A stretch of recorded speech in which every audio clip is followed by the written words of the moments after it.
It is better to think of church in the alehouse than to think of the alehouse in church.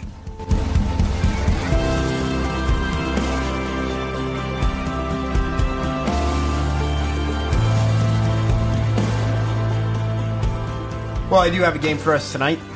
Our game this evening is kind of like a draft, sort of. It's actually, you guys are going to, Nolan's probably seen this on the internet. Each of you is going to get an imaginary $20, and you guys are going to get a topic. And then I'm going to give you one item for that topic, and you are allowed to spend as much money. You're bidding. Both of you guys are in a bid war for your items that you want. Whoever has the better list at the end is the winner of that group. You guys can fight over who has the better list. Why are we fighting? Why aren't you judging?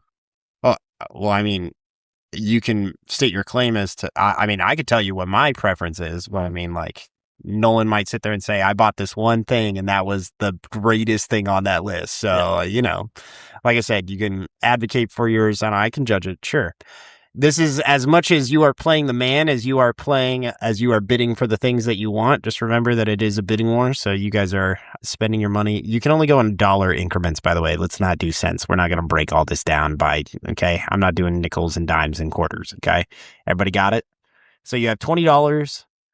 The way some people have been doing it on TikTok is they're like, oh, you can't have any more than 4 for your side or whatever. And I'm like, no, if you've still got money, you can buy as many of them as you want. So if you think that you're good enough on your list with only 1 or 2 things and not spend any money, then go for it.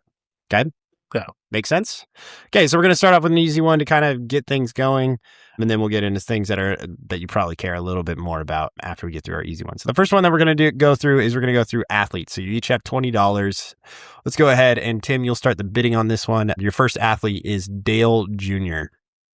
How many am I bidding on? There are 8 total. That's 8 how total. I'll say 8 different ones. So technically you're supposed to end up with, you should end up with about 4 each, but. And are all 8 NASCAR drivers or are we just? Nope, we're doing athletes. Okay. It's all athletes. So Dale Jr. is who we're starting off with. Could be good athletes, could be bad athletes. They're all athletes you both know, by the way. Okay. I constructed these lists with things that you guys know. So, and or care about or don't care about. You have $20, Tim. Bidding's to you. $2. All right. Yeah, I'll buy it for 3. Do you go higher, Tim? No. All right, $3. $3. $17 left. Okay. Yeah. You guys keep track of your own money. I'm not going to keep saying Yeah, this. got it. Okay, up next, I got Serena Williams. Nolan, you can put in you guys get to start the bidding. You guys alternate who starts bidding. So, Serena Williams. Yep, Serena Williams. Yeah, $4. So, No. actions to you, $5 or? No. All right, $4 for Serena Williams. Nolan has Dale Jr. and Serena Williams. He is rocking it in the 2000s right now. Let's keep it in the 2000s. Kobe Bryant, actions to you, Tim. 6. Yeah, you can have it for 6. Okay, $6 for Kobe Bryant. Okay, up next. I was hoping we were going to be in a different spot at this, but this is pretty good.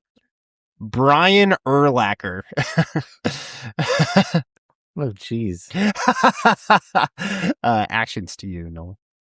$2? No, you can have them for 2. Damn it. Can I pass? I don't know. I might get stuck with another one. All right, Tim, actions to you. Tiger Woods. $8. I'll go 9. Nope, I'm out. All right. Hell yeah. $9. Do you have any money left? I have $2. $2. All right, Yeah. $2. But how much money do you have, Tim? 14. So you could just, never mind. I'm not going to say it. Simone Biles. Nolan, do you want to put in for Simone Biles? No, I don't. Okay. So, Tim, I guess you can get her for $1. Yeah. Nolan, chiming in, wanted to raise it to $2. No. Okay, $1 for Simone Biles. Michael Phelps. Who's do I start here? No, I passed on Simone Biles. So Oh yeah, Michael Phelps. $3. Yeah, Yep, that's yeah, all go you ahead. need. Yep. And last but not least, we have Misty May Trainer. damn, $2. $3. All right.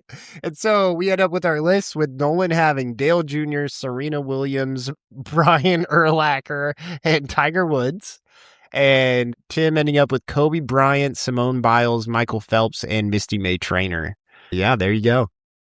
I won this. So you won. Oh yeah. Oh, because of the Tiger Woods. No. No, because I got He's Junior. got a better overall. Well, you got record. Serena and I got He's Junior, got Tiger. and I Junior- got two Junior goats. won no championships, bro. Yeah, but he made so much fucking money. He made an ungodly amount of money. He had so much money. No, he didn't get any of that shit. Wicked Witch of the Southeast got that shit. He can't go visit his dad's grave. Yeah. I mean, Brian Urlacher, I'm sorry, buddy. You're the personality hire on this team. But yeah, Tiger, Serena, I got two goats. Yep. And then I got Junior for just mass appeal, cultural relevance in the 2000s. Still running the most successful O'Reilly team right now. And then I got Brian to draw in the football vote. Yeah, technically Tim has 3 goats. Yeah.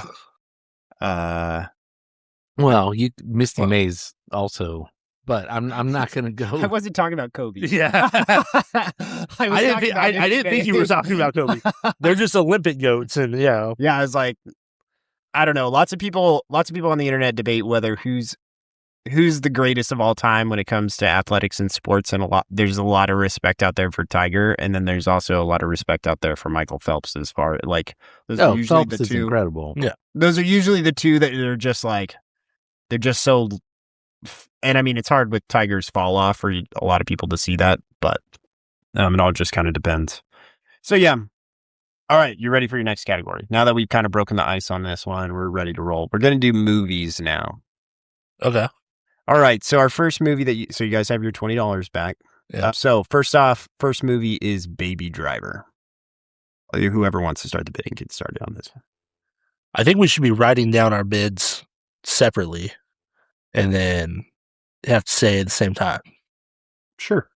You can And then if it's the same, if we come up with the same number, we have to, I think that'll add something to this. Okay. Okay. Baby Driver. Yeah, piece of paper, bar.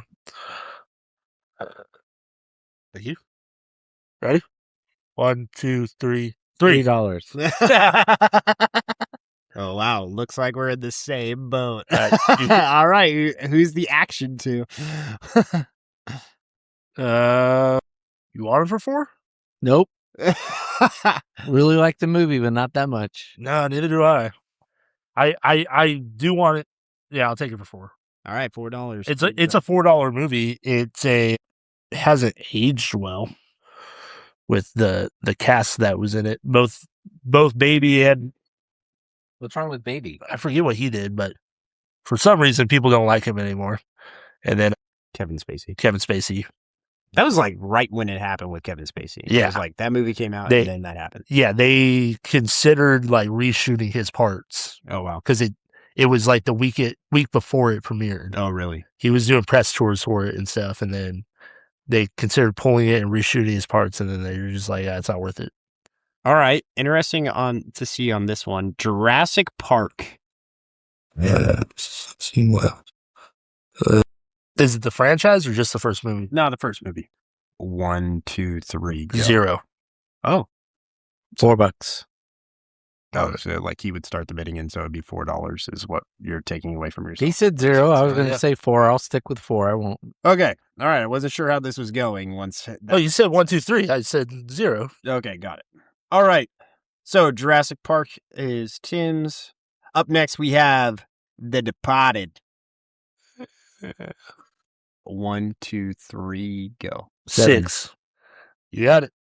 Is that just what it is we're doing? We're like, you can't outbid somebody? If like, he wants to up the bid. I mean, no. If we tie, then I think we got to discuss it and who takes it. But If you want to for a up it to dollar more. 8, you can take it. no, I had my number. It was 6. All right. So then The Departed goes to Tim. All right. Up next, Star Wars: The Empire Strikes Back. Um. You ready? Yeah. All right. 3, 2, 1, go. $5. All right, I'll take that. $5 for. Did you want to up it?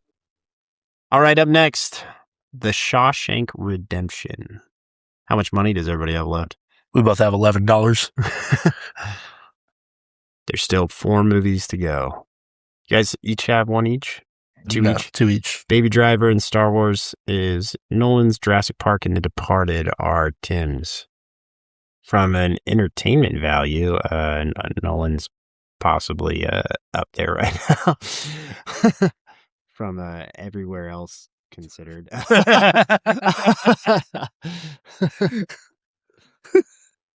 What's the next one?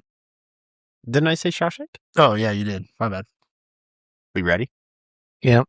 3, 2, 1. 7. $6. Damn it. Nolan's back in this. We're so in this.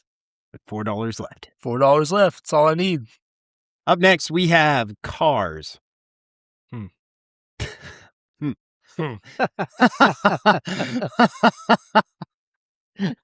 really glad you put Shawshank first. Spent all my money on I would have. I $11. shit you not. My bid would have been $11 because I would have been very happy with my list at 3. I considered it for Shawshank, but yeah. Let me know when you're ready, Tim. I'm ready. All right, 1, 2, 3. 2. 5. Cars for $5 goes to Tim. He's got $6 left. Yep. That's 2 movies. There's 2 movies left. Yeah. Yep. Up next, we got Field of Dreams. Kevin Costner. If you didn't know. Great movie. Why couldn't you put The Natural on there instead of Field of Dreams? Is that your favorite baseball movie? Is The Natural? No, he Prefer it to Field of Dreams. really. Although I would also argue it's not necessarily a I like The baseball Natural. movie either. Big Robert Redford fan.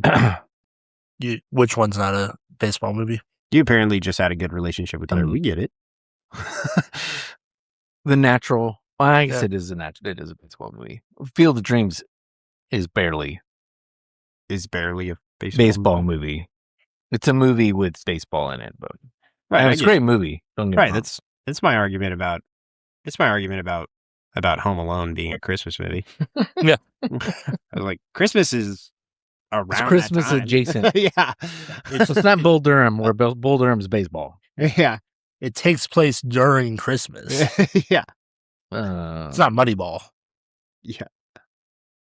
The most annoying thing about Moneyball is the people that hate Moneyball because that's not how it actually was. I'm like, whatever. It doesn't matter. It's a great movie. Yeah. I don't care. I don't care that it wasn't exactly how it played out in your mind or exactly how it played out. Okay. All right, ready? 3, 2, 1, go. $2. $0. No bid. All right. Do you guys have the same amount of money? Yep, we both got $4 now. Oh, cool. There is one movie left. Well, this is a problem. Yeah. The last movie is The Sandlot. $4. I mean, it's all we got.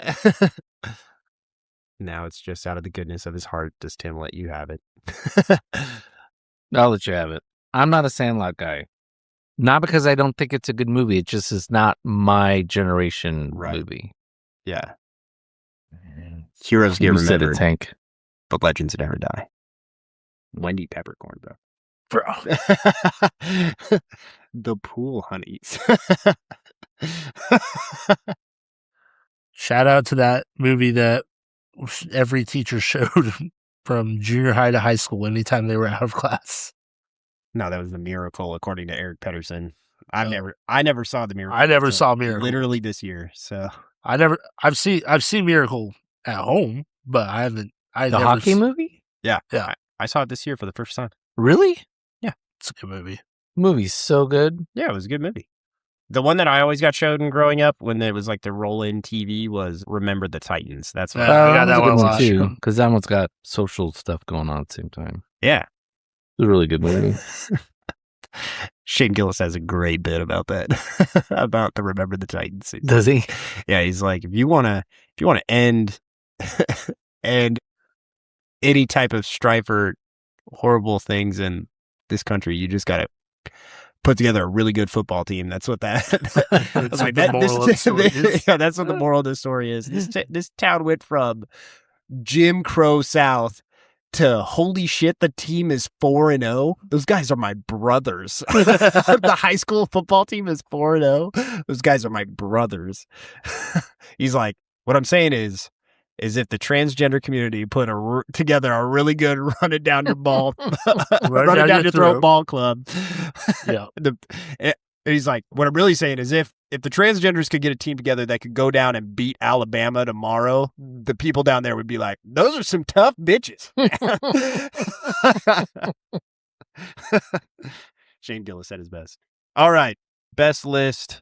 I think it goes to Tim on that one. Shawshank really helped pull your weight up on that one there, Nolan. So I guess you guys are tied 1-1 going into our last round, which is beer. So I got 8 beers for you. And this will decide our tiebreak around here. Coming in with our first beer of the evening, we're going to go with Hops of Wrath by Dust Bowl Brewing.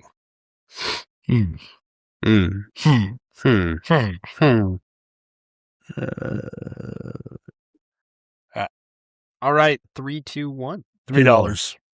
All right, Hops of Wrath goes to Nolan for $3. Up next, we're going to go with a Corona with lime. It's summertime. Here's the thing. You're like, I know Tim doesn't want it. I know Tim doesn't want it. So is he going to be a dick about it? I know. That's the thing, right? Is there salt on the bottle? Or just For sure. It's a dressed up Corona. Okay. It's my go-to club beer. If you like cans of It's a good Corona It is a good club. on Oh, a it's hot great. summer Just a day. Skinny bottle holding it out on the dance floor. Oh, dude. yeah, dude. Yeah, dude. Hell yeah. Between two fingers. Yeah. When you're really 100%. feeling good. Yeah. Yeah, between two fingers going up with it. Mm-hmm. Yeah. Nolan's also got special love for Coronas. Yeah. I drank a hotel out of Corona one time, guys. It was awesome. All right. 1, 2. I remember what you were talking about. Yeah. Never mind. 1, 2, 3. $1. $1. All right. I'll pay 2. Would you like to go 3, 10? No. Okay. $2. $5 spent. Nolan's already got Hops of Wrath and a Corona. Man, dude. It's a good night. It's a great night. This is sounding like me going to the club. I had a Hops of Wrath, and then I'm like, oh, I gotta tone it down for the rest of the evening. Just got to maintain the buzz, you know? Yep. All right, up next we have Coors Banquet. Banquet beer. Made in the Golden, Colorado. All right, 3, 2, 1. $4. Another beer for Nolan. Look, I'm sure there's going to be some beers that I would like to have once I'm out of money. I don't give a shit. This is a great list I got going here. All right, we got Pliny the Elder as our fourth beer. Pliny the Elder. We got $11 left. All right, 3, 2, 1. $8. $0. $8? $0. All right. Tim's got it for 8. This ought to be fun. Shinerbach. Ooh. $11 for Nolan. All right, 3, 2, 1. $4. $4 to Nolan. Shinerbach goes there. Nolan's got 4 beers. I do. 3 left in the race. DBA. How much money you have left? $7. $7. He's been getting them for pretty cheap. Yeah. Some would argue that he has cheap beer. So he's like, I'm not going to spend a lot for it, but I'm going to get it. We ready? Yep. Okay. 3, 2, 1. $6. Oh, $5. Oh, $6. No one has $1 left. All right, up next we got Racer 5. Tim just gets to say $2 for the rest of the time. Yeah, he does, but he doesn't have very many beers left to choose from. I have 5. That's He's true. only going to end up with 3. It's true, so they better be good ones. 3, 2, 1. Two. $1. And last but not least, Space Dust.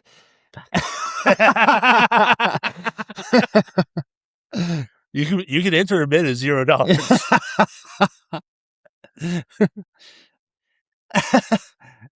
$1. $1, because that's all I have left. Do you want it for 2? $2. I'll let you guys find out who won. Technically, I was going to buy who's bar would I go to between the two of yours? I'm probably going to Tim's because it's got Racer 5. It does, but my music's better because I have Coors and Coronas and Shiner. I got me a bar here. I got a honky tonk going on my list with Hops of Wrath just kind of hanging out. And I have DBA. Hell yeah. Also, I thought about it the other day. If we're going to make Oktoberfest, we got to start in the next 2 weeks. We got to do something a little bit. Yeah, we got to, yeah. But we also got a dumb business alarm. So that was never good. That was a horrible experiment. Got the 99 forever. To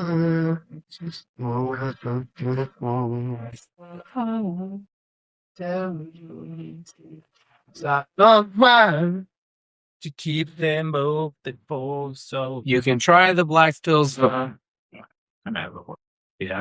I got more of that, or you can do the Maui, or I have Heady Topper or Fokelbanger. So I have Maui. Or there's a pizza port in there. Did you drink through your 2 flats already? Most of it. Nice. Pretty much all that's left are those black pilsners. And I think we got 2 4-packs of those because Nolan really liked it. I do. Oh, wow. Interesting. Cinnamon? No, there's more beer than fits in a pint glass in this pint can. I've got the same problem. Where on earth would I see sediment in that beer? I don't know. I wasn't really paying attention. I forgot that you have a black one. Keep them open for so long. All right. Oh, you also got to finish your home campus stuff this week. You and I both got to get cleared this week. I'm not sure. I don't think I ever got an email from him. Okay, I'll make sure that gets resolved because we all got to get cleared. I got to get cleared. I still have my other paperwork from the district, but they said I didn't have to have that done until the end of the season because That's for getting paid. I wasn't getting paid until the end of the season. Yeah, that's how that goes. I only get paid. It just gets added to my paycheck, so I don't even see it. I gave him a W-9, so they should be sending me a paycheck. Sonoma. I would think so. No say. Vegas made me do a direct deposit system with them, but I didn't give Sonoma pay information. But also, I got paid through SMI corporate. I don't know how any of it works. No say. All right, beer number 2. Numero dos. I am drinking Black to Reality, the Black Pilsner beer from Moonlight Brewing Company. I don't know if you guys have ever had a Moonlight on here or not. Never. No, they're out of Santa Rosa. They're a lager house. Actually, it was on this podcast that we discovered. It was. I don't remember how we bumbled into them. It was a society collab. Oh, that's right. It was a Society collab. That We haven't seen Society got crowded out of the market here, which is disappointing. I mean, you can find it at a few places, but yeah, it was a not black. fresh. It was a black IPA from Society that they partnered with Moonlight, and we were just like, "Where's this Moonlight place out of?" And we're like, "25 years in Sonoma County." Yeah. What? What? Serving beers for 25 years, and we're like, "How have we never seen this place?" I think you can get Society at Whole Foods. Yeah, probably. I went to, what's it called? And then that Shell station in Visalia, I think they might have it. But I went to Sprouts for the first time yesterday. And where was that at? It's over on Mooney by Barnes and Noble. know where Sprouts is? In Visalia? Where Sears used to be? Oh, I'm thinking that's Whole Foods. Oh, yeah, Sprouts. I didn't see Society. I did see Stone, though. Oh, they do have Stone. They usually have some Stone, and then they have a decent selection there. They had Pizza Port. They had Swammy. They had Belching Beaver. I got some Stone while I was there. I was like, oh, I don't see that often. So that's sitting in my fridge. 12-ounce cans, though. So disappointing. And then our beer is the Ultimate Maui IPA, which we've had before on the show. It's pretty tasty. 6.5 single malt IPA, strong aromas and flavors of guava, pineapple, and mango. It's not bad. I had to drink hazies over the weekend because my usual beer well was dry of anything West Coast. So I drank Seen Better Haze by, what's it called? Walrus. Salty Walrus. What'd you do? Would you get them in cans at Quality Meats? Yeah. So I was like, bummer. Were they low on other things? Everything was gone from like the 4th of July weekend, I guess. So They were pretty much cleaned out. The hard part is just like, hazies are fine. I can drink them. They're fine. I like them enough. But like, when I'm just sitting at home and I'm just drinking beer, it's not what I want. Like, I'm just like, this isn't what I want. So, I don't know. Yeah.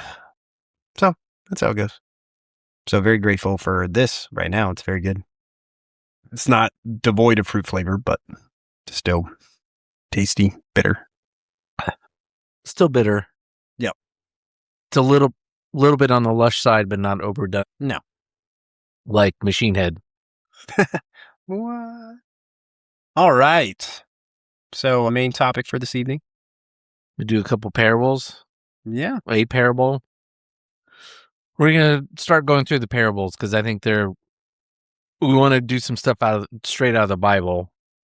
Parables are a good place to start. I think in there's where Jesus is doing a lot of his communicating to the disciples, and then therefore us is the calling out what is religion, which is when he's talking to the Pharisees, and then trying to give us the correct way to view what being in relationship with God and him is. Yeah.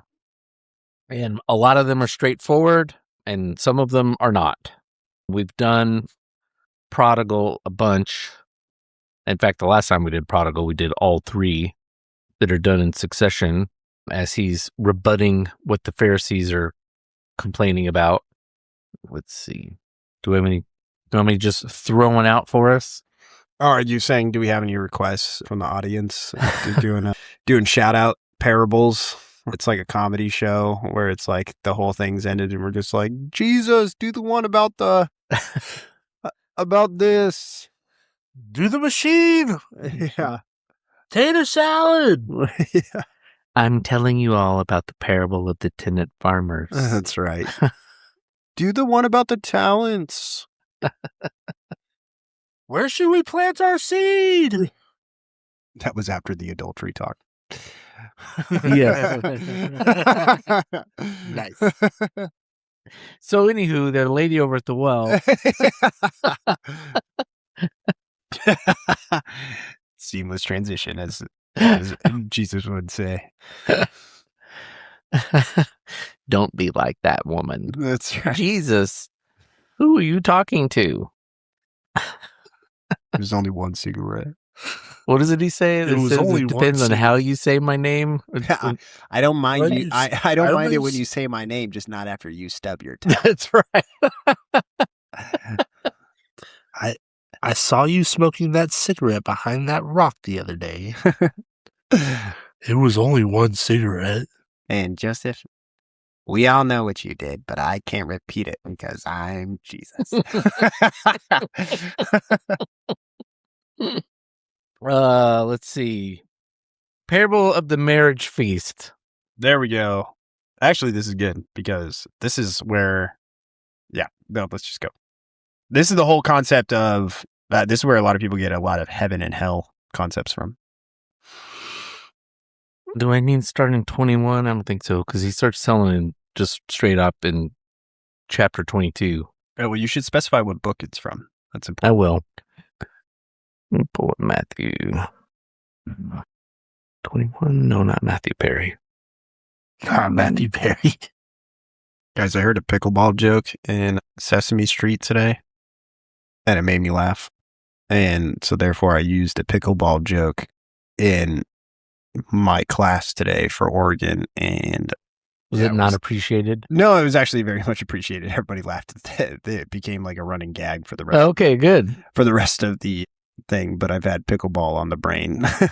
I've never played it before, by the way, but it's just kind of a funny thing. I've just been like, it was really weird that Sesame Street used it as a joke.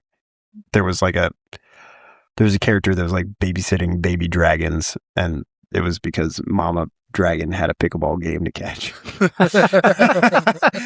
So like, I don't know why it came to me in the middle of class this afternoon. I was like, we were talking about something with research or whatever, and they were like, what's wrong with this research?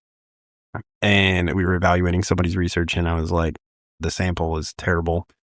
The way that they collected their sample, it was about like men in midlife crises. And the way that they collected their sample was they just like asked their friends to like recommend other friends that were 50 or whatever. And I was like, this could just be their whole like pickleball group. And everybody was like, yeah, that's what it was. It's a pickleball group. And then they were like, Colton, you play pickleball? And I was like, no. I'd never played it in my life. I was like, it actually used to be a running gag that it was only that people that were really old were the people that played pickleball. So Did you say, I know somebody that moved to Utah to play pickleball? Yeah, I all was the time. going to say, yeah. Well, it was also to escape the gays in his church. Yeah, that's true. No gays in Utah. We The love Mormons you. ran them all out. We love you, GA, but okay. Georgia. Imagine if he listens to this podcast. That'd be No crazy. chance. No chance. We talk about too many things he doesn't agree with. Too much swearing. Colton drops the F-bomb way too much, which is probably actually an issue with a lot of people who might like the show, but I don't care. I'm getting in the way of our success. No, it's not just you. It's just, but you do, when you get going, man, you get going. That's how it goes. Okay, so it's Parable not of being the filtered Marriage all the time, Feast. you know? It's in Matthew. It's in 22. It's good to know for context that in chapter 21 is when Jesus comes into Jerusalem as king, but on a donkey, not on a horse, which is a whole other act of symbolism. And then after he comes into Jerusalem, then he goes into the temple, leaves visits the temple, has stuff to say about temple and what's going on there, and then they leave there, go to Bethany, which is a town nearby. Basically, it's very close in modern day, if we're modern day looking at it. And then he gives the parable of he curses the fig tree. Then his authority is questioned by the elders and the priests. Then he gives the fig tree on the Sabbath. Yeah, and then he gives the parable of the two sons, parable of the tenants, and then we get to this parable again, parable of the marriage feast. Jesus spoke to them again in parable, saying, "The kingdom of heaven is like a king who prepared a wedding banquet for his son. He sent his servants to those who had been invited to the banquet to tell them to come, but they refused to come. Then he sent more servants and said, 'Tell those who've been invited that I've prepared my dinner. My oxen and fatted calf have been butchered and everything is ready. Come to the wedding banquet.' But they paid no attention and went off, one to his field, another to his business. The rest seized his servants, mistreated them, and killed them. The king was enraged. He sent his army and destroyed those murderers and burned their city. Then he said to his servants, 'The wedding banquet is ready, but those I invited did not deserve to come. So go to the street corners and invite to the banquet anyone you find.' So the servants went out in the streets and gathered all the people they could find, the bad as well as the good, and the wedding hall was filled with guests. But when the king came to see the guests, he noticed a man there who was not wearing wedding clothes. He asked, "How did you get in here without wedding clothes, friend?" The man was speechless. Then the king told the attendants, "Tie him hand and foot, throw him outside into the darkness where there will be weeping and gnashing of teeth, for many are invited, but few are chosen." Mm-hmm. Damn. Right off the back, I pick not an easy one. So, you want to break it down? What was that? I said, so do you want to break it down? No, do you want to break it down? Oh, well, I meant like, are you wanting to break it down first and then go from there? Or, What do you mean break it down? well, like, so do we, okay. I'm assuming yes. All right. So first off, we have his first claim that we're talking about, which is the kingdom of heaven. Okay. When God uses this term, the kingdom of heaven, again, we need to realize that heaven is a place that is built here. Okay. That's what we are talking about. And so a king has prepared his wedding banquet for his son. He sent his servants to those who had been invited to the banquet to tell them to come, but they refused to come. And this is where, again, we kind of talk about hell is this place where you have locked yourself out of. So the invitation has been cast out, and you have the spreading of the word constantly. You have people that are going out and trying to say, hey, these are the people that you need to invite. He sent some more servants and said, tell those who have been invited that I have prepared my dinner. My oxen and fattened cattle have been butchered and everything is ready. Come to the wedding banquet. They pay no attention and went off, one to his field, another to his business. The rest seized the servants, mistreated them, and killed them. The king was enraged. He sent his army and destroyed those murderers and burned their city. Then he said to his servant, the wedding banquet is ready, but those I invited did not deserve to come. So go to the street corners and invite the banquet and anyone you find. So the servant went out into the streets and gathered all the people they could find, the bad as well as the good. And so you have this whole situation where again, these people have set themselves out and apart and have been invited, but yet they choose not to come. So that's one portion of this parable, right? But then you have the second portion where you have the person that is not there, or who is there not in wedding clothes. I think the second portion would be they go out and invite anybody and everybody. Oh, sure. And then the third is the person not in wedding clothes. Right. And so if you want to go with they invite anybody and everybody. So first it's all the people that would seem to be invited, but then they choose not to come. And then you have the people, it's anybody and everybody. So again, this is kind of like that first shall be last, last shall be first kind of thing, where it's the people that you expect to be there will not be there, and the people that you didn't expect to be there will be there kind of thing. And then you have this really weird ending piece where you have the guy who's not in wedding clothes. And especially if you've heard your entire life that you're supposed to come as you are, you've been listening to lots of Nirvana and you're just like, this is how I'm supposed to show up before the cross. I'm not supposed to, I leave everything there, but somehow I'm going to get thrown out and I'm going to end up in a place of weeping and gnashing of teeth. So then how do we reconcile that with the story that we know? So any suggestions from the crowd?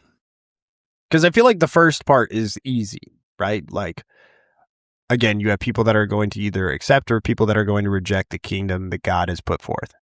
But now you have this person that is not wearing wedding clothes that's being thrown out. Yeah, I do want to focus on that real quick. I don't remember if I said this on the prodigal son episode. And if I did, then I'm going to repeat myself because I do think it's important to repeat.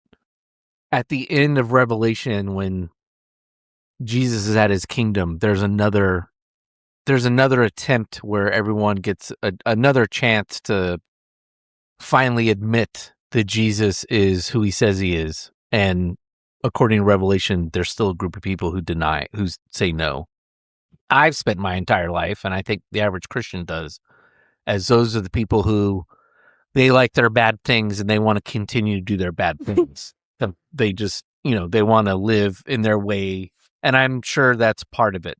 But in light of the prodigal son parable, I think more likely I having now rethought that, I think that's more people who are angry and I guess this isn't really related to this now I'm talking about it, but I'm going to finish it up.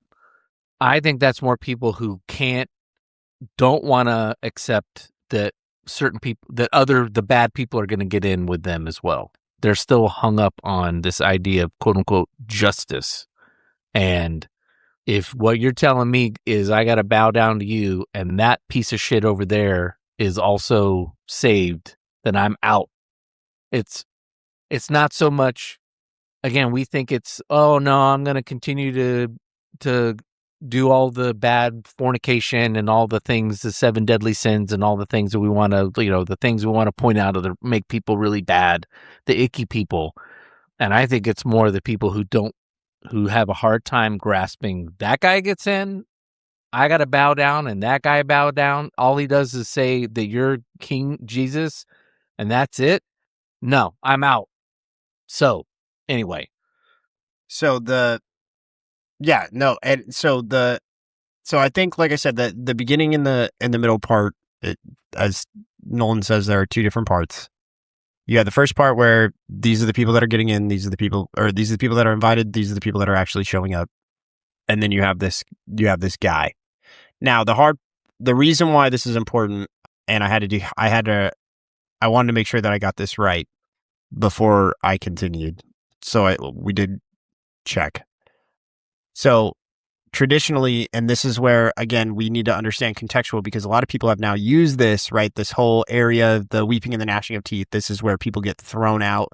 These are people that are sitting there, and some people have even used this for reasons for why they should dress up the church every single day, by the way, where it's like, I'm supposed to have this image that I'm presenting, and it's actually, I'm going to be found out, or something where they're thinking about themselves in church. I need to be properly gracious and thankful to God, which there is an element of that in this, but again, you're focusing on the wrong thing. Like, some people lose sleep over this because, remember, the place of weeping and gnashing of teeth is hell.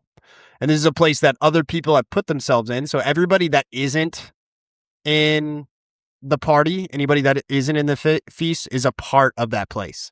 So those people that rejected God are out there in that place, with not at the feast, at the party. This is where everybody wants to be. This is where everybody should want to be. But everybody else is turning away from it, and that's where they stay outside.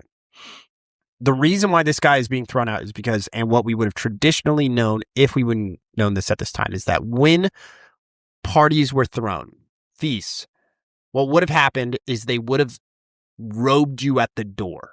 Right. So you would have received a robe when you came in. So it was part of the party that it was like it's not like a costume party, but it's like, hey, you're a part of this. You're going to be putting on the cloak. And so what the person is, and so the symbolic of this is he's not wearing the wedding clothes, is that he came in and said, no, I don't need this. I don't need this. This isn't a part of me. And so I'm here to celebrate, and I'm here on my own accord. I don't need the king's blessing to be here. I get to be here on my own. And so it's really a lesson about self-righteousness, and for them to be reflective on their own self-righteousness, and to sit there and say, this is what happens, is that you have closed the door for yourself again, but you've acted like you get to walk into the party and be a part of it, but just be like, no, I know I did this all on my own and of my own accord, and so I should be here. And then they throw you out as part of that. Then the story gets a lot easier to understand in context. 100%. Yeah. Crazy how that works, that makes a lot more sense. All right. I thought it was just like the poor dude on the street, and he didn't have wedding garb to throw on at the last minute. I mean, I don't have a suit ready to go. Right. And that's what people take from it, where it's like, it's almost like I got to have my life together kind of concept, right? Kind of what we talked about with the prodigal son, where it's like, I don't get to go home until I have my life together. Yeah, I'm not in a state, so I'm just going to go and live like the servants, which is what the son says. I'm just going to go live with the, yeah. And that seems like that's what I'm not worthy to that's be being portrayed, but that's not what he's talking about. Jesus is saying, I'm offering you the kingdom. Yeah. Many will reject the kingdom. 100%. Some will say they want the kingdom, and this is the tricky part. And this is the tricky part, I think, for us as modern Christians, because we're really struggling. Like, what does this mean? Some will say they want to enter, but they still don't want to do so in a level of righteousness. Yeah, you don't want to submit to the authority of Jesus Christ. Correct. It's like, well, I'm all on board with the love thing, but I don't want to do the other things because it seems icky to me. Like, whatever your hangups are. And for the rest of our lives, people will reap the benefits of that. That's never people already reap the benefits of living within a westernized culture or a westernized Catholic produced culture. Like, that's what we have. Yeah. We live within a Christian ethical model, which we've talked about before, and so people benefit from that, even though they reject it. You could sit there and reject it, and that's one of the things that we talk about, where people are just like, "Oh yeah, like this is the world that I live in," and I get to just be like, I hate Christians and all this kind of stuff, but they don't actually realize that the laws in the world that they live in only exist because of thousands of years of ethical shaping, moral and ethical shaping of the landscape to eventually create an area that is accepting of people that are homosexual. I was like, if you want to go to, I was like, there's a complete other side of the world that doesn't benefit from from a Christian ethical model. You can see it. That's the like, well, I would also argue that it's very easy for you and I to be non-violent interventionalists, if not pacifists, living in this society where 100%. we don't have the problem of the tribe next door wanting to kill us. Like, we have a luxury of being like, okay, I don't have to worry about being a doormat for someone. I've always said, and if you've ever asked me if I ever say anything about pacifism, I always say it's a luxury that I have. Yeah, we don't have live to in a state of luxury to be able to say that I'm a pacifist, and it's never had to be put to the test. So there was a time, but that's not an argument to steel man it and say, oh, see, then it's not. No, it still holds. Yeah. And the farther we get towards the kingdom of Jesus's kingdom here on earth, which is a dual, again, you and I have been preaching very much where a more orthodox view of Christianity, where it's not just this thing that we see and enjoy after. It's both. It's both. It's now and after. Although you would argue about the after part, but yeah. Well, but the fixating on the after gets us into trouble. Yeah, 100%. And a lot of people do use the scripture to talk about he's talking about heaven. He's talking about hell. In the post-death concepts. The people that were invited and didn't come, he sent the army out and killed them. Yeah. Murdered the murderers, but it was the self-righteous person that tried to come that got the weeping and gnashing of teeth sentence. So is hell just like the corner of the room in heaven, if you're saying that the party is heaven?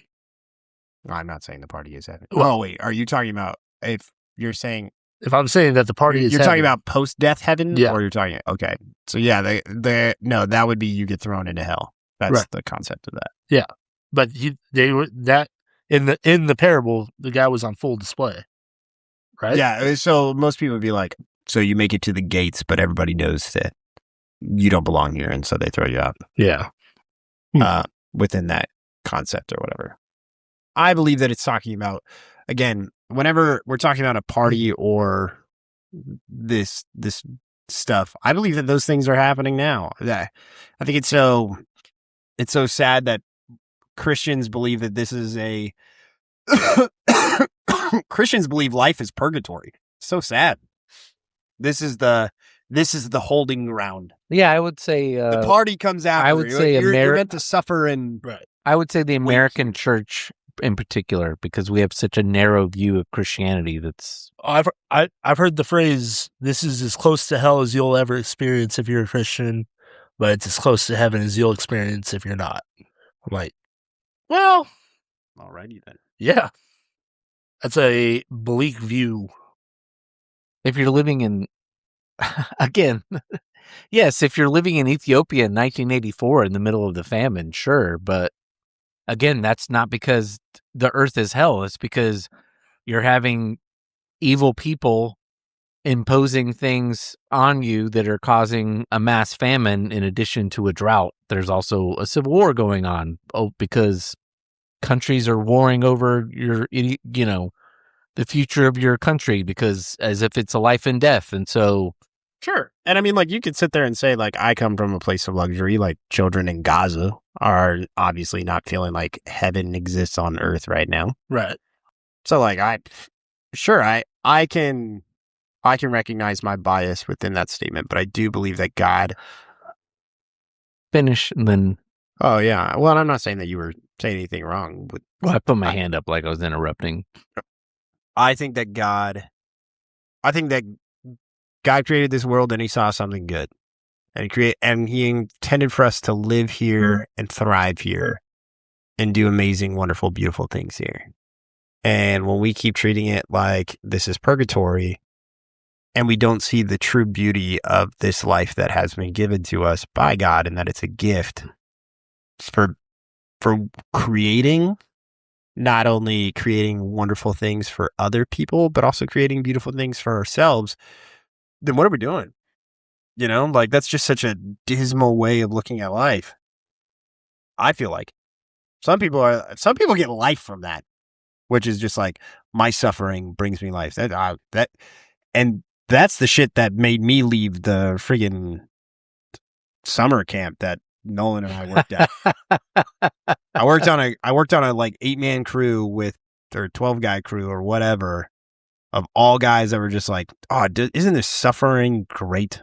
Doesn't it just like bring us all happiness? I was like, no, I hate doing push-ups because you prayed too long, or I hate that I don't. That did happen. I hate that I am afraid to go use the restroom. Like, I was like, why is this? They're just like, but it just like builds our character. And I was like, yeah, I was here for the character development. That's what it was. They're just like, and our suffering brings people like it literally was like Franciscan monk like level of like, just like, yeah, I'm gonna beat the crap out of myself and just be like, my pain brings God joy. Like, it's like, okay, I'm out.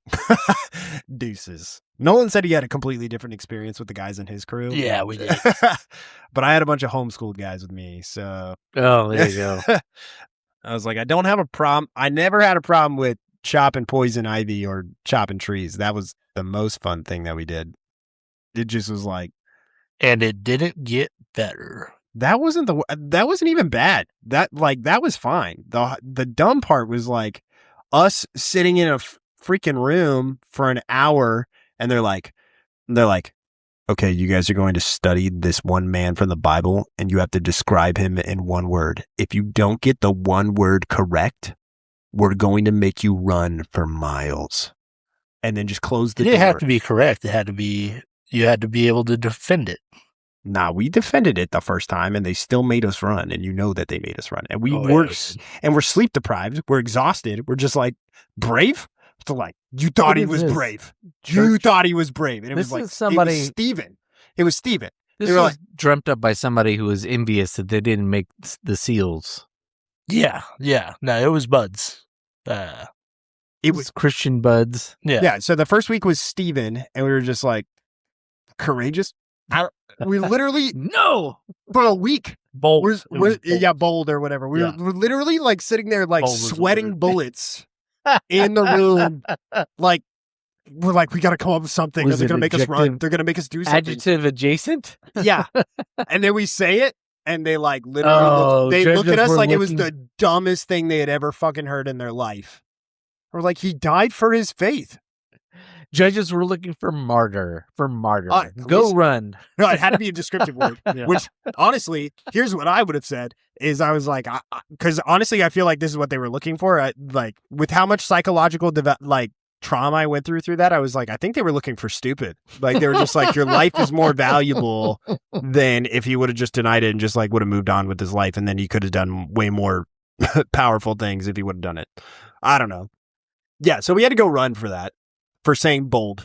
So Not a slight hill. it was so dumb. I'll put it this way. I drove a long bed pickup up that hill and my tires started spinning because I didn't have enough grip in the back. And we just had to run up and down and up and down. It was like, okay. Was that before or after Luke broke his foot? Were you around for that? Yeah, that happened like the second day. Yeah. So yeah, there you go. That was anyway. Sorry, his sorry work for that tangent. But it's a tangent, and it was funny, and I appreciate it. But that's what Christians. I don't know. No, it's a great point, but it's also the problem with our society in general is we have more anxiety than maybe any other country in the world, and yet why? Because we're focused on nonsense. We should be the one.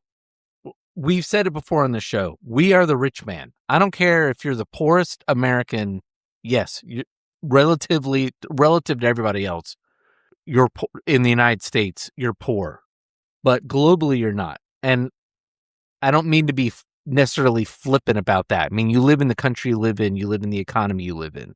So it's not like get over yourself. You're not really poor. But by the same token, to your point, if we spent more time just understanding we have life pretty good, life is what it is. Yeah. We're not trying to run out the clock until when Jesus comes, which so many American, particularly evangelicals, is just like waiting for Jesus to come. Stop. Be in the moment. Look around. Be loving and helpful and to the people around you, either in your immediate community or overseas. Like, focus your time on that and not focus on, I'm just waiting for Jesus to come back. Waiting for Jesus to come back, so for example, you talked about the Ethiopian thing, or I said children in Gaza. I said the Ethiopian thing because I just started watching a HBO documentary on Live Aid. Oh. And the first episode is on the song we always have fun making fun of every time it comes to Christmas, the Band-Aid song. So the first episode is them talking about how they pulled Band-Aid together, which I'll save that for when we get to Christmas. It was actually very good. I didn't know they threw that song together in like 12 hours, which explains the inaneness of the lyrics. But anyway, that's a whole other thing. Ethiopia, Gaza, Colton in a hellhole in Tyler, Texas. All similar situations. But I think that, to what you were talking about, where it's like, it's really easy to go to those people and just be like, this is hell, but if you die, then there's something good waiting for you on the other side, right? That was the Catholic Church's MO for medieval times. You're a peasant here, you got riches in heaven. You're a peasant, your life, it sucks. Your friends, family, all dying. You've had 7 kids, you've only been able to keep 2 of them. But once you die, and you're only going to live till 30 anyways, because that's your life expectancy, this is what you get. And that became so easy. And I'm saying that for those people that are in those really crappy situations, wow, is it really easy for me to just sit here in my wonderful life that I live in the United States. Well, I was going to say, is that maybe that's another one of our white privilege. 100%. And you're just like, okay, recognizing your privilege doesn't therefore make it. But also, I have to believe, if I believe what I say is true here, then I have to believe that it's true elsewhere. That therefore the truth applies to. If I believe that God's message is applied to the world, then therefore I have to say it for the world, regardless of where I come from or regardless of what I have. Sure. And we have to break this narrative of just like we're making everything for tomorrow. Where it's like, what about today? Scripture talks so much about what we're supposed to do. I would frame it like this: if I'm the mom who's 24 and I have. And I'm in Ethiopia or Gaza, take your pick, or hell, Ukraine, Iran, and it seems like it's hell on earth now. Totally understand why they're like, I hope it's better on the other side. I understand why they're coming from that standpoint, but Where the flip side is, to your point though, is that doesn't mean we come in and feed it, because I think that's always the excuse for our side is, oh well, honey, it'll be okay because you'll see Jesus soon, and so will your little 2-year-old who just died of starvation or whatever, so it's all going to be good. And so many times it just ends up being an excuse for standing up and saying, no, this war is an abomination. All war is an abomination. We need to stop acting like this. Or I don't care what their government has done in order to contribute to the famine or whatever reasons there are. Let's just act like compassionate people and do what we can to fix the problem, or not fix the problem. I don't want to sound like the guy who's fixing everything, but what do we do to change the situation? Well, and we always want. And actually, the Ethiopia thing was really interesting. I forgot how much the UK and Canada and the United States really leaned into. Like, if you'd asked me, I was like, yeah, they did an album, but most people were like, fuck it, I don't really give a shit. That is not the case. That's what Waylon Jennings said during the recording of We Are the World. That was a lot of money. Like, it raised a lot of awareness, and people really got aware. Like, this has got to change. Like, we can't just sit here and allow all these people to just, like, particularly children, just die day after day after day. And it wasn't a Christian movement at all per se, but I think it was, to your point, what was talked about before. That's the Tom Holland, not the actor, the historian, arguing like, no, this is whether you want to act like you're an atheist or not, you're operating within a Christian Roman Greek society. Yep. Your influence, well, Tom Holland would argue you are mostly influenced by Paul. That's his argument as a historian. Western society is mostly influenced by Paul, with some influence from Aristotle, Plato, and then then it gets choppy once you start getting to like the 17th, 1800 philosophers like Descartes and Nietzsche, and where society starts changing. But I think he's overall correct. Like, a lot of what Paul's arguing in Romans influences how Western society operated. Augustine's basically writing, all his writings are thinking through what Paul wrote in Romans and elsewhere in the New Testament. Yeah, so I just think that we have a responsibility. And I think some of us, and we talked about spiritual gifts. I'm not a good person for obviously I'm not a good person that's good for consoling people that are going through those horrific stages of where it's like, my daughter has cancer and like, she's only got 2 months to live or whatever.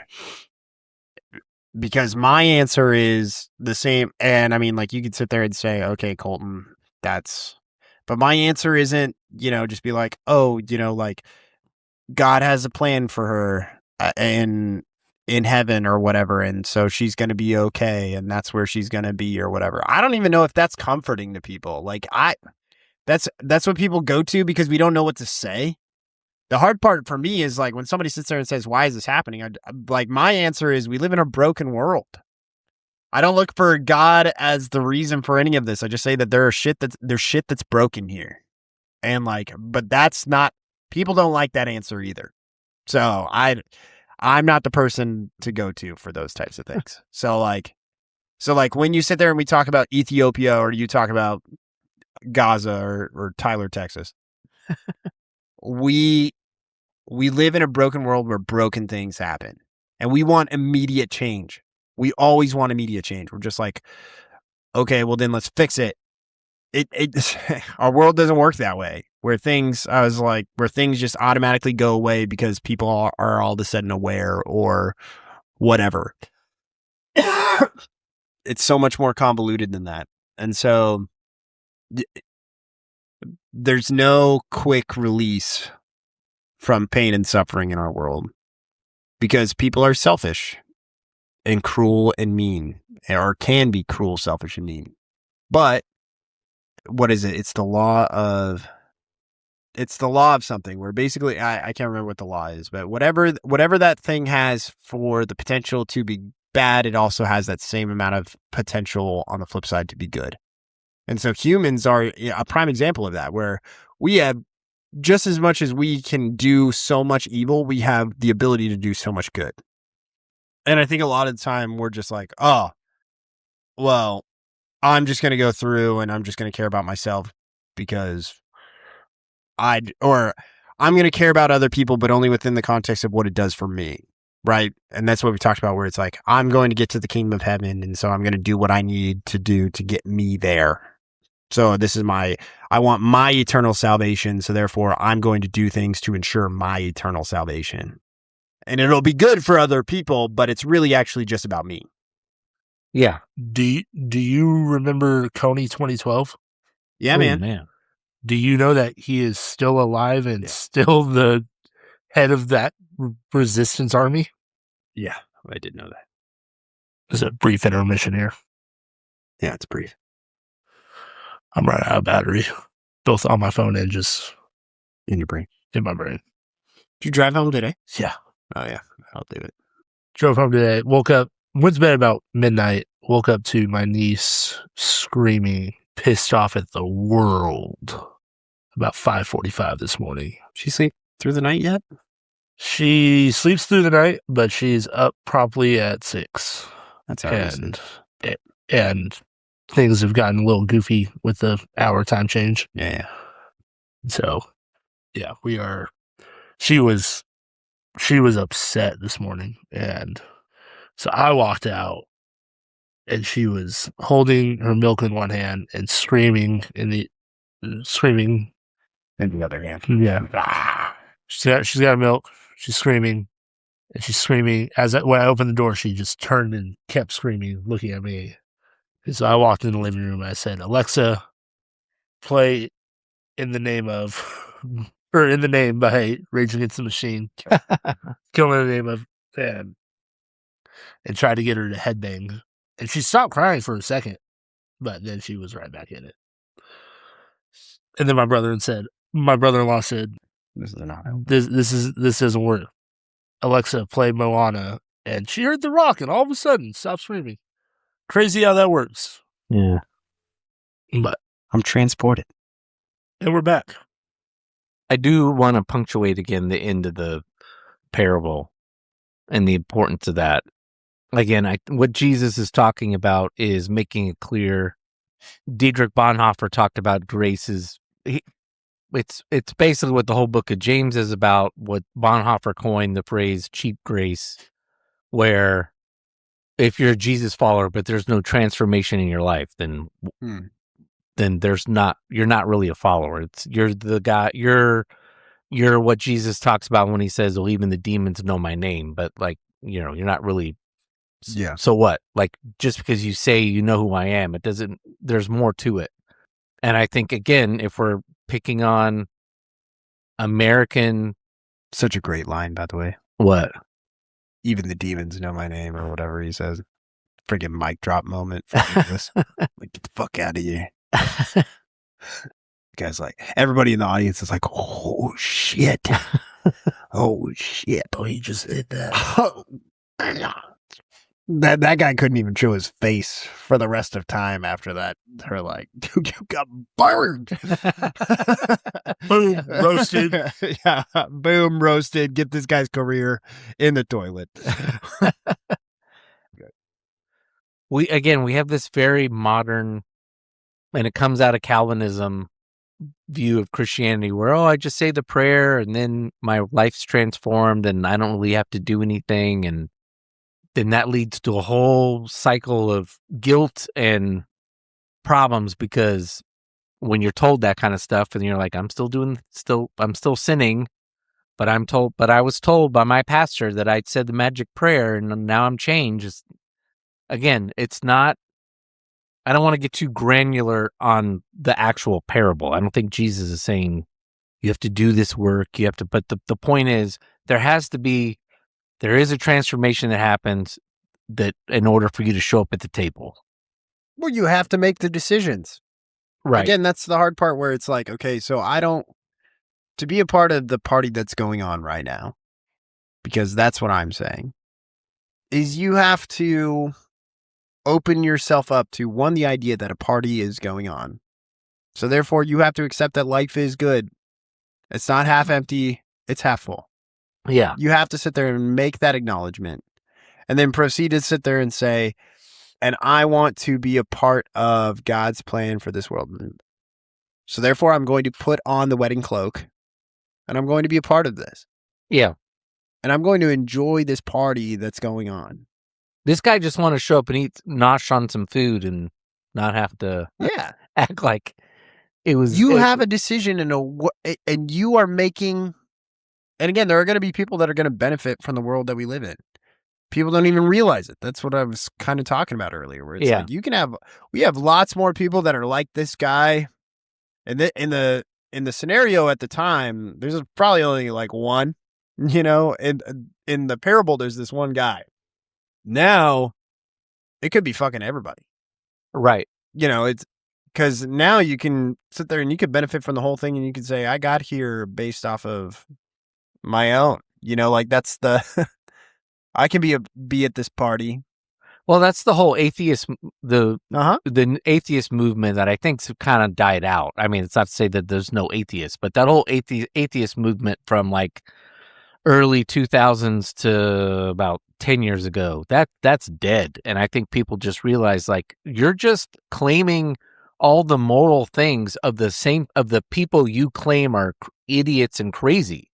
Right. And that just somehow magically we would have evolved into that society because you Sam Harris say so. It's like, this doesn't really smell the test. Like, you want to, on the one hand, shit on religion, specifically Christianity, which is a lot was happening. It wasn't just religion. It was like specifically Christianity, and just be like, no, we would have just showed up there on our own. It's like, okay, well, I can point out the Nazis and all kinds of other godless things that didn't just arrive at treating people really well. So it doesn't really work. It's like I think of Ricky Gervais when I think of, that's the guy that I associate with the. Yeah, Ricky Gervais is a good one. Where he with the atheist thing, where it's just like, he even like put out like a show or like a couple episodes of his TV show where he was like talking about that kind of stuff, where he was just like, and I get it, like he probably got like he got those types of questions from Christians that weren't really deep or whatever. Right. And so he's just like, this is that, what do you mean? You're an idiot kind of stuff. And you're just like, all right.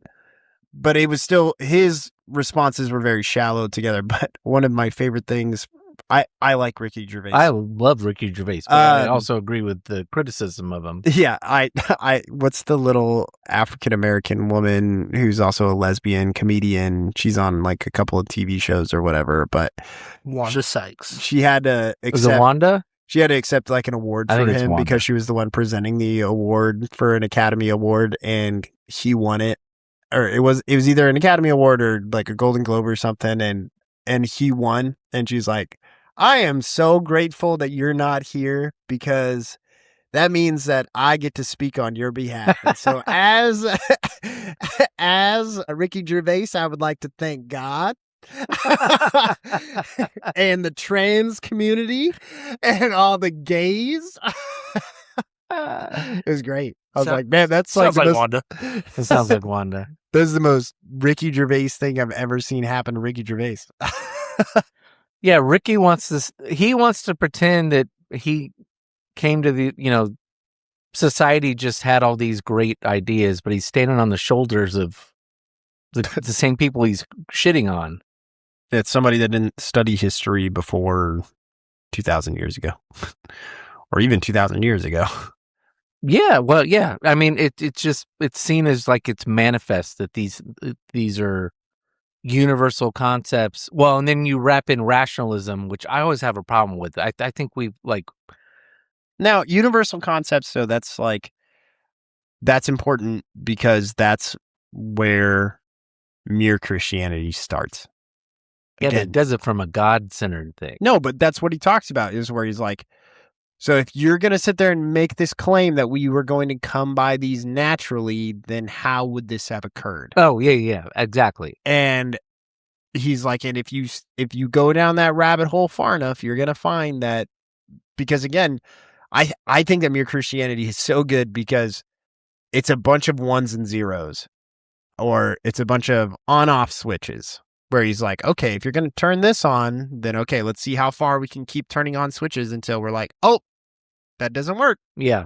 So we got to go all the way back and then like go from that. Like it's this whole like coding thing where it's like, okay, we'll follow that trail all the way to, oh no, that didn't work either. Okay. All right, let's start back kind of thing. And where he's like, oh, and you'll notice that this one, oh, it connects all the way through. So that's mere Christian. That's why it's almost sarcastic, the title, using the word mere, Right. But it's like, there's something to it that I think holds sustenance and helps in these areas of where we sit there and we talk, we put so much on Christianity about what it's supposed to be. But again, I will say, and when it pertains to this parable, is that it is always about what it is that you are doing. What are the decisions that you are making? Are you the person that's sitting there and saying, no, I don't want to be a part of this? Then you're a part of the people that are on the outside. That got the invite. You got the invite, but you said, no, I don't want any part. Okay. Are you somebody that's sitting there and saying, I can get in here on my own accord? And if so, this is the consequences of those actions, to where you're going to be thrown out.